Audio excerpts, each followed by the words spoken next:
Alors, bienvenue à tous pour ce webinaire aujourd'hui axé sur les devis. Donc, on va voir ensemble le rôle du devis, quand est-ce que vous allez devoir le faire, les mentions obligatoires que vous allez devoir faire apparaître sur votre document. Si vous êtes assujetti à la TVA, qu'est-ce que ça change exactement? Ensuite, on va parler de la conservation de votre document et ensuite, je vais vous donner quelques petites choses à savoir concernant les devis. Donc juste avant de commencer, je vais me permettre de faire une petite présentation de Koala ME. Je ne sais pas si parmi vous, c'est la première fois que vous participez à un de nos web flash. J'ai vu des prénoms passer. Je sais que certains d'entre vous ont déjà participé et que pour d'autres, peut-être, c'est une première. Mais Koala ME, donc c'est une start-up qui a créé un outil qui simplifie la vie des micro-entrepreneurs. On met à disposition un site internet ressources avec plein d'articles sur les choses à savoir sur la micro-entreprise. On a un outil de gestion aussi qui va couvrir toutes les obligations que les micro-entrepreneurs ont. Ça va de l'établissement du devis, facture, tenue d'un livre de recettes, déclaration de votre chiffre d'affaires. Et pour finir, on fait aussi de la création d'entreprises en ligne. Le rôle du devis. Donc le devis, c'est quoi? Ça va être une proposition écrite entre l'entrepreneur, c'est-à-dire vous, et votre potentiel client. Ça va permettre en fait de décrire le produit ou le service que vous voulez vendre à votre client et de préciser le tarif auquel vous allez faire cette prestation-là. C'est important d'établir ce devis-là. Pourquoi? Parce que ça va permettre de fixer les choses avec votre client. C'est une proposition en fait qui va avoir une durée dans le temps. Pourquoi? Parce que ça va permettre le temps de la réflexion à votre client. Et pourquoi la durée de validité va être importante? C'est parce que pendant que vous faites votre devis, vous n'allez pas pouvoir revenir sur votre tarif que vous lui avez indiqué, par exemple. Donc ça fixe les informations, donc le contenu de votre prestation, de votre service, le tarif. Pendant la période où vous avez proposé ce tarif-là, vous n'allez pas pouvoir revenir dessus. Et si le client vous revient en vous disant que, eh bien, il accepte tout ce qui est inscrit dans votre devis, il va falloir, pour le valider, dater, signer et insérer sur votre devis la mention «Bon pour accord». Une fois que c'est fait, ça veut dire que vous avez un contrat avec votre client. Vous allez devoir, en fait, eh bien, engager à vous, en tant que micro-entrepreneur, produire ou vendre le service que vous avez proposé au client et le client, pour lui, ce sera de payer pour la prestation. En sachant que le devis, tant qu'il n'est pas signé, le client n'est pas obligé d'accepter. Ce n'est pas un contrat dès que vous faites un devis. Il devient contrat une fois que vous allez recevoir le bon pour accord daté et signé de la part du client. Chose aussi importante, ça ne remplace pas une facture. Si, admettons, votre client, vous lui avez fait un devis, il l'accepte, eh bien, à la fin de la prestation, vous devrez lui faire une facture. Ça ne remplace pas une facture. Alors, je vois Arina, bonjour, quelle est la validité du devis? Il n'y a pas de date spécifique au niveau de la validité d'un devis, c'est vraiment vous qui allez la définir en fonction, en fait, de ce que vous allez proposer. Il faut que ce soit un délai raisonnable. En général, il y a des personnes qui vont mettre 30 jours, d'autres 3 mois. Ça va vraiment dépendre de ce que vous souhaitez faire. Et c'est vous qui fixez en fait la durée de validité de votre devis. Donc, quand est-ce que vous allez devoir faire votre devis? Le devis, eh bien, il n'est pas obligatoire, mais dans certaines situations, vous allez devoir, en établir un. La toute première chose, c'est que si vous proposez une prestation ou un service qui est supérieur à 1 500 €, vous allez être dans l'obligation de produire un devis à votre client. Attention, parce qu'il y a certains secteurs d'activité pour lesquels ça va être un montant inférieur. Je pense par exemple, vous voyez, j'ai marqué toute prestation de réparation, travaux ou dépannage. Eh bien, les personnes qui vont faire ce genre de prestations-là vont devoir produire un devis déjà à chaque fois, mais dans tous les cas, si ça dépasse 150 €, vous allez devoir établir un devis à votre client.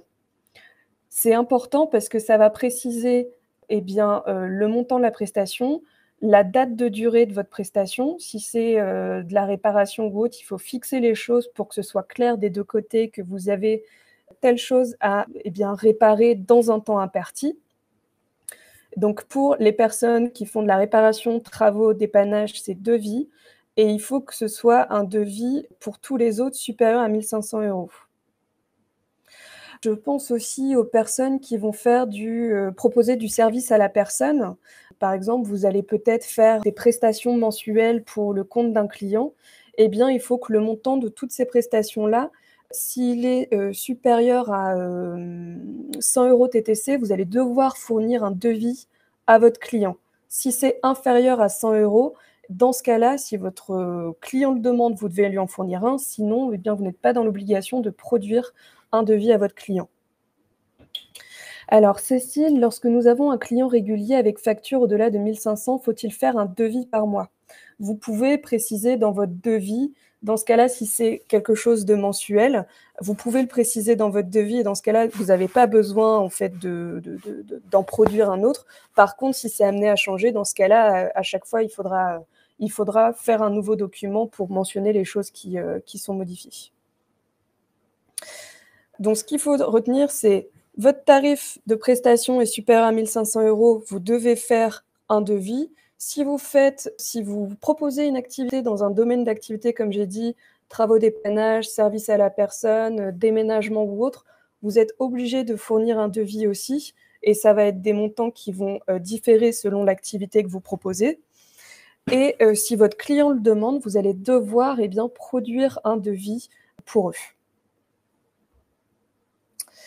Donc ensuite, les mentions obligatoires que vous allez devoir, faire apparaître sur vos documents, donc il y en a plusieurs.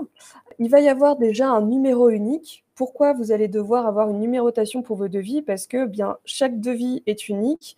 Il va y avoir une numérotation particulière qui, en général, se suit dans le temps, donc 1, 2, 3, 4, 5, 6, 7 avec, parfois vous allez mettre, l'année, le mois et puis, 1. Donc par exemple, on est en 2021, on est en octobre, donc 2021, 10 et puis ça va être le premier devis que je vais établir en octobre, donc 001 admettons. Donc il faut que ce soit un numéro unique qui se suit. Il ne faut pas de trou en fait dans votre numérotation. Il va falloir faire apparaître une date de rédaction sur vos devis. Pourquoi une date de rédaction? Comme j'ai dit, il y a une date de validité sur vos devis, donc la date de rédaction va permettre, eh bien, de savoir à quelle date vous avez créé votre devis et jusqu'à telle date, votre devis sera valide. Il va falloir renseigner toutes les informations vous concernant, donc votre nom, votre adresse, votre SIRET, les informations de votre acheteur, donc son nom, son adresse. S'il s'agit d'une, entreprise, dans ce cas-là, vous renseignerez le numéro de SIRET de l'entreprise.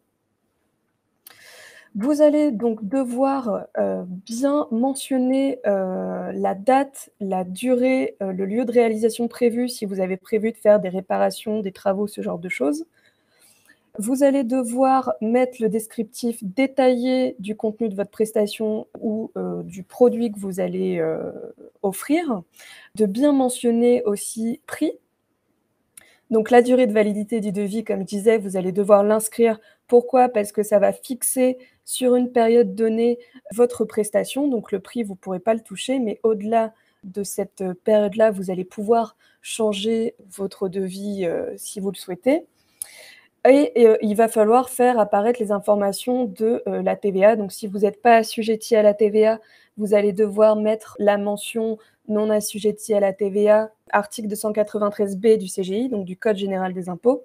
Et si vous êtes assujetti, dans ce cas-là, il faudra mettre le numéro de TVA, intracommunautaire.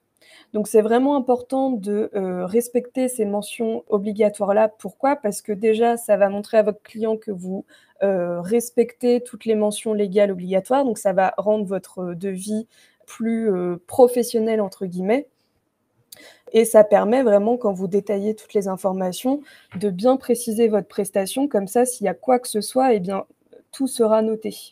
Je pense surtout aux prestations de réparation, ce genre de choses-là, de bien fixer les choses. Ça va permettre en fait de vous mettre en confiance vous, parce que tout est acté avec votre client et rassurer le client parce que tout sera mentionné. Alors, Claudia, je viens de créer mon entreprise et suis en attente d'un numéro de SIRET, pardon. Si un client est intéressé et me demande un devis, est-ce que je peux mettre sur le devis que le numéro de SIRET est en attente? Tout à fait. Vous avez, commencé vos démarches de création d'entreprise. mais vous êtes en attente du numéro de SIRET, vous pouvez quand même faire des devis et mettre, numéro de SIRET en attente et une fois que vous avez récupéré votre numéro de SIRET, dans ce cas-là, il faudra juste, eh bien, l'inscrire sur le devis et le rééditer pour le fournir au client. Monique, le devis signé, mais lors de la prestation, je remarque des tâches non signalées lors de l'état des lieux. Est-ce que je peux faire une augmentation? Dans ce cas-là, si, vous voulez modifier un devis, vous pouvez faire un avenant. Par contre, si par la suite, vous remarquez qu'il y a des prestations qui n'ont pas été faites alors que le client avait signé votre devis, je vous suggère quand même de mettre des mentions dans votre devis pour dire, toujours pour faire attention à vous, de dire que si, quelque chose n'a pas été fait, on se réserve le droit de, je sais pas, de faire une augmentation de tarif. Vous voyez? Indiquer toujours à chaque fois les conditions. Comme ça, s'il y a quelque chose qui n'est pas fait comme il le faut, il y a un oubli ou autre, et bien comme ça, c'était quand même prévu en amont. Comme ça, le client sait, dans tous les cas, c'est pas une surprise, que s'il y a quelque chose qui n'a pas été fait comme il le fallait, et bien qu'il peut y avoir des frais supplémentaires ou autres. Voilà. Mais si par contre, vous avez fait un devis à votre client et que vous vous rendez compte que, vous aviez mal calculé quelque chose ou autre, vous pouvez toujours faire un avenant sur votre devis pour modifier en fait le contenu et pour que le client le revalide par la suite. Si vous êtes assujetti à la TVA, qu'est-ce que ça va changer concrètement sur, votre document? La première chose, c'est que les mentions obligatoires vont rester les mêmes, donc toutes celles dont je vous ai parlé juste avant restent inchangées. La différence, c'est que de une, vous allez devoir faire apparaître votre numéro de TVA intracommunautaire dans votre, document et de deux, ça va être de faire apparaître le montant de votre prestation, de votre produit en hors taxe et d'indiquer le taux de TVA que vous utilisez. Donc ça reste la même chose. La seule chose, c'est on met le prix hors taxe et le calcul de la taxe, de la TVA sur les documents et on ajoute le numéro de TVA intracommunautaire. Si on n'a pas le numéro de TVA intracommunautaire, si on n'est pas assujetti en fait à la TVA, dans ce cas-là, on dit qu'on n'est pas assujetti. Ensuite, au niveau de la conservation, pardon, du document, quand vous allez produire un document à votre client, déjà, chose que j'ai pas mentionnée, c'est que vous allez devoir les produire en double.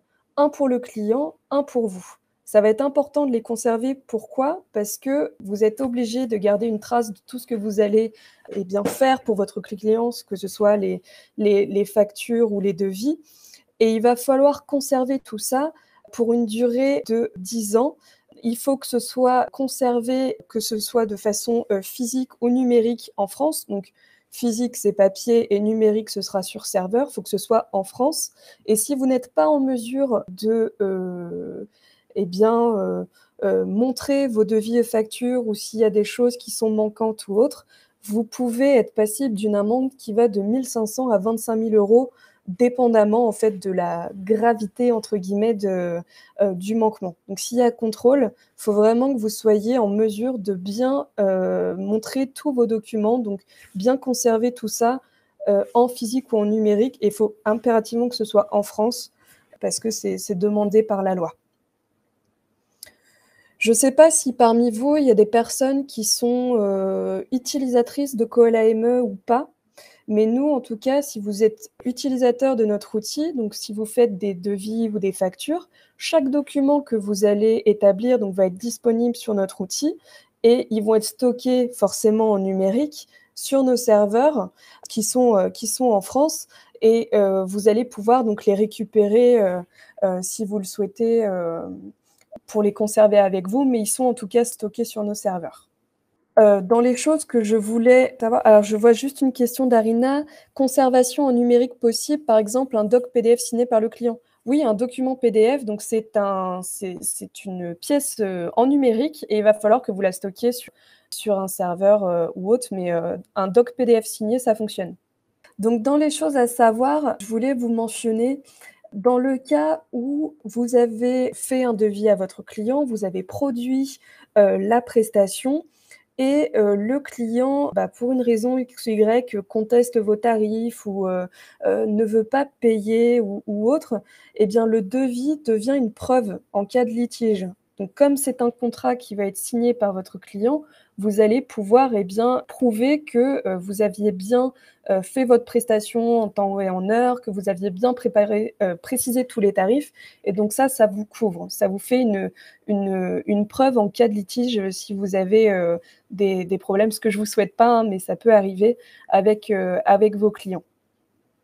Aussi, ce qu'il faut savoir, c'est que si votre client, souhaite annuler votre devis alors qu'il avait accepté, en général, il est tenu, de bien aller jusqu'au bout, donc de payer votre prestation.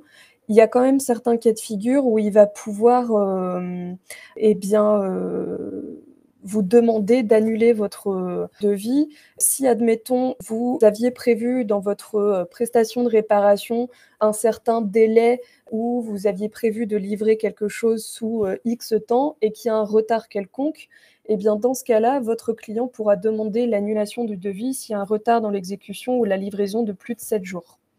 Donc c'est pour ça que là, indiquer sur votre devis tout détail concernant, les délais ou autres, c'est important. Parce que dans ce cas-là, si vous manquez, entre guillemets, à vos obligations, vous n'avez pas produit le service à temps, le client pourrait demander l'annulation pure et simple de votre devis. Et l'autre point qui fait que la personne pourrait demander d'annuler tout simplement le devis, ce serait dans le cas où s'il y avait eu du démarchage à domicile ou à distance.